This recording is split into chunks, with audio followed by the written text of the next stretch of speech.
परवा डावोस करता झुरिचला गेलो, रात्रभर प्रवास करून 500 500 800 800 किलोमीटरवरनं आमची मराठी माणसं त्या ठिकाणी स्वागताला होती आणि एका चिमुरड्याने त्या ठिकाणी लाभले हमास भाग्य बोलतो मराठी इतकं सुंदर म्हणून दाखवलं.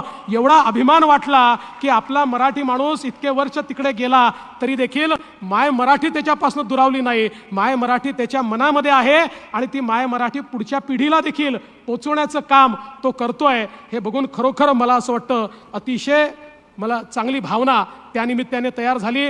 अर्थात त्यावेळी त्यांनी मी पुन्हा येईन देखील मला म्हटलं. हे मी पुन्हा येईन माझा पिच्छाच सोडत नाही दादा, कुठे गेला की मी पुन्हा येईन.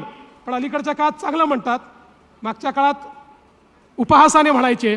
शेवटी एखादा शब्द आपल्याला चिपकतो तो काळ आणि वेळ याप्रमाणे त्याचे अर्थ बदलत असतात.